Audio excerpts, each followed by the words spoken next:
Hello, friends. I'm your host, Rafilo Ramahlodin-Ndlovu.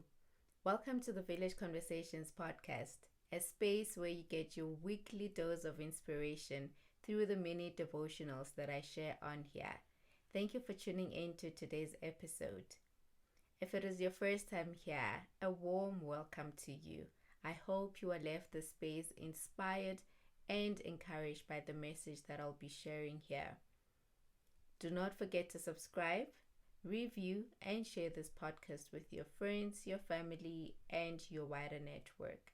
We all need a foothold of inspiration every now and again. So join me on this journey.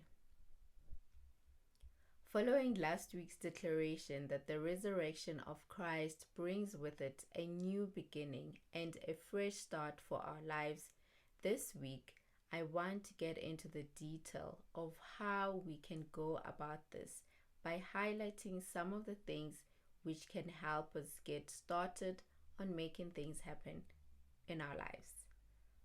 Number one is know yourself. I believe that being fully acquainted with who you are is the first step to living out your best life.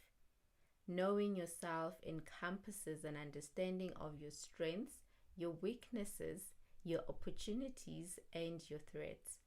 Think about it as a SWOT analysis of your life, your personal life. It's about acknowledging your triggers, what makes your heart skip a beat, and what doesn't make your heart skip a beat. It's about owning your truth without shying away from it or shaming yourself for the things that you've been through. It's about a deeper understanding of whose you are and to whom you belong. If you aren't sure where to start, remember Psalm 139 verse 14 says that you are wonderfully and fearfully made in His image. I am reminded of that song by Sinach called I Know Who I Am. In the song, Sinach beautifully sings about the fact that we are a chosen generation and that we've been called forth to show His excellence. You are a part of that generation, that chosen generation. Know yourself and take up your rightful place in the kingdom. Number two is set no limitations on yourself. We set a lot of limitations on ourselves. Once you get to know yourself better, it will get easier not to set limitations on yourself. This is a result of knowing that what is rightfully yours is waiting for you to reach out to it and to grab it with both of your hands. Most times we set limitations on ourselves because we do not trust the God-given abilities that we have. We fear that our gifts will not set the bar for us. We disqualify ourselves all in the name of I don't think I can do this or that, or I don't think I can be that kind of a person. We play small while waiting to receive recognition or validation from those around us. And when we don't get what we are waiting for from these people, we subconsciously confirm the untruths that we have told ourselves. As a result, we move along life feeling inadequate. The truth is, we should not wait to be given permission to thrive in spaces that God has already commissioned us for. We should believe in the value of who we are, what we are about, and what we have to offer. Number three is about being open to learning.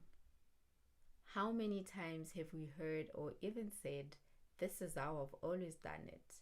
This is what I know. I've said it a countless of times. For someone who wants to grow and make things happen for themselves, this behavioral tendency doesn't contribute much except for redundancy and stagnancy. This is not to say that our perspectives isn't on par, but to grow from where we are, we need to be able to change our perspectives on things, especially when we have received new information about them. We need to allow ourselves to see beyond what we think we know. When we do this, our eyes open up to other things which will help propel us to even greater lengths or positions. Remember, the O in the SWOT in point number 1 refers to opportunities. So changing our perspective on things will allow us an opportunity to grow and learn from each and every person that we encounter. Learning is continuous, but for it to be effective, we need to be agile and open-minded. And we need to also know that with everything that we go through, there is always a learning opportunity in that. Number 4 is about repelling scarcity. We tend to operate from a place of scarcity when we are striving for perfection, when we are afraid, when we don't believe, when we are driven by apathy. Scarcity is a mindset that imprisons the body from being active and taking decisive actions about things that actually matter. When our scarcity stems from fear, we are crippled by thoughts of inadequacy and not good enough.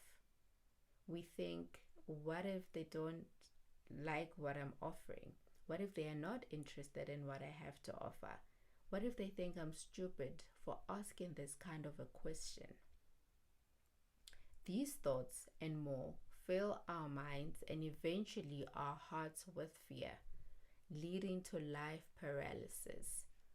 In her book, The Gifts of Imperfection, Brené Brown defines life paralysis as all of the opportunities we miss because we are too afraid to put anything out in the world that could be imperfect.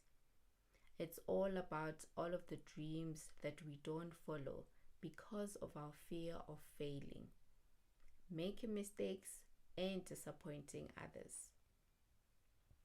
We need to repel scarcity by having a mindset of abundance. Abundance in our thinking, in our speech, and in our actions.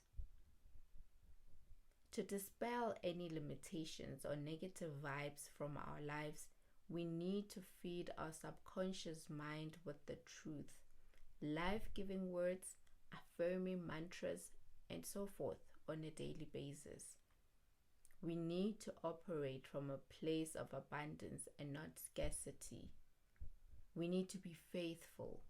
We need to believe in who God says we are, what we are about, and what we have to offer. Failure to do this will lead us to life paralysis, resulting in living a life unfulfilled. This week, I implore you to sit down, pen and paper in hand, and compile your personal SWOT analysis. Think about all the limitations you've imposed on yourself. Look out for the opportunities to learn and grow. Repel scarcity and start operating from abundance by affirming yourself, who you are, what you're about, and what you have to offer. Friends, thank you for tuning in to today's episode. I hope you've been encouraged and challenged by this week's message. Do not forget to subscribe, review, and share this podcast with your family, your friends, and your loved ones. Until next time, have a good week and stay blessed. Mwah.